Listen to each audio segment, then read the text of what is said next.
रामकृष्ण हरी माऊली. रामकृष्ण. आपलं नाव? बल्लाळेश्वर भीमाशंकर वाघमारे. आपण हे वाद्य खूप सुंदर वाजवता, याचं नाव काय? याला कर्ण म्हणतात. हा संपूर्ण पितळाचा केलेला आहे आणि हे 11 किलो वजनाचा आहे. ही आमची 4थी पिढी आहे. माऊलीच्या मंदिरात सेवा करण्याची संधी आहे आम्हाला आणि आम्ही सेवा करत राहतो. माऊलीच्या मंदिरात रोज खूप छान, संध्याकाळी खूप जी छान. 8 वाजता आरती असती, त्या 8 वाजताची आरती असती त्यावेळेला मी झांज वाजवतो, आरती म्हणली जाते. आणि वारीच्या रस्त्याने हा करण्याचा मान आहे. ह्याच्यामध्ये विसाव्याला ज्या वेळेला माऊलींची पालखी खाली टेकती त्यावेळेला करणं होतो. ह्याचं कारण काय आहे, सगळे जे भजनी मंडळी असतात ते आता म्हणतात माऊली टेकलेली आहे, आपण बी विसावा करा. त्याच्यानंतर अर्ध्या तासांनी जो टायमिंग आमचा ठरला असन त्या टायमिंगनुसार पहिला करणं होतं तर वारकरी सज्ज होतात आमच्या दिंडीतले. दुसऱ्या करण्याच्या वेळेला वारकरी दिंडीत जाऊन थांबतात. दुसऱ्या करण्याला घोडे काढले जातात आणि तिसऱ्या करण्याला देव निघतात आणि रथात ठेवलं जातं.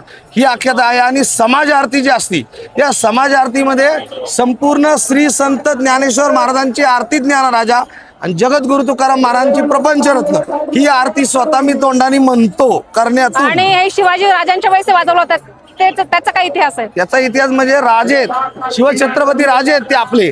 तसे ज्ञानेश्वर महाराज म्हणजे राजांचे राजे आहेत, माऊली राजे आहेत ते. म्हणून ती उपमा माऊलींचा हा मानाचा कारण आहे. ही आमच्या घरात सेवा करण्याची संधी आहे आणि ती सेवा आम्ही चालत राहणार. याच्यानंतर माझी दोन्ही मुलं सेवा करायला तयार आहेत. अगदी अगदी. म्हणजे आपण म्हणतो आपली जी परंपरा आहे, मग ती वारीची असू दे, वारीसाठी सेवे देणाऱ्या सेवेकरांची असू दे, ती पिढ्यानपिढ्या चालते. आणि त्याच्यामुळेच हा जो मान सन्मान आहे, ज्याची आपल्याला आवश्यकता आहे, ती पिढ्यानपिढ्या पुढच्या पिढीपर्यंत आपण देत आहात. आणि खरी ही महाराष्ट्राची संस्कृती आहे, ती जपत आहात, जोपासत आहात. आणि महाराष्ट्राच्या वारीची परंपरा ही जागतिक स्तरापर्यंत आज जात आहे. वैश्विक रूप जे म्हणतोय, वैश्विक हा शब्दाचा या वर्षी खऱ्या अर्थाने आपल्याला अर्थ कळतोय. पूर्वीच्या काळामध्ये कर्ण हा म्हणजे कशा करता होता की लोकांना संदेश द्यावा, याचा 2 किलोमीटर आवाज जायचा. पण आता काय झाले, प्रत्येक ठिकाणी तेज, प्रत्येक ठिकाणी सत्कार, चावचाव, ह्याच्यामुळे आवाज याचा येत नाही एवढा.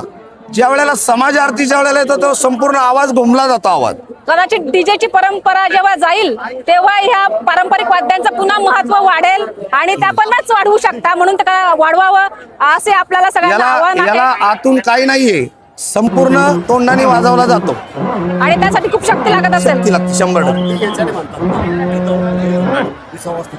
आणि म्हणजे हे खूप महत्वाचं काम आहे आणि ताकदीचं सुद्धा.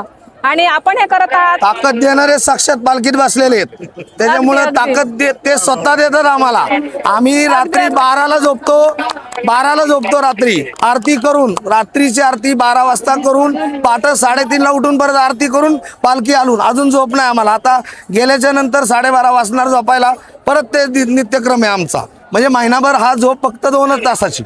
अगदी अगदी. खूप छान. म्हणजे वारी जिला आपण शिस्ती, फक्त ही वारी म्हणजे वारी नसते, तर ही एक शिस्तीची, भक्तीची जी परंपरा आहे त्याचं खरं हे उदाहरण आहे असं आपण म्हणू शकतोय.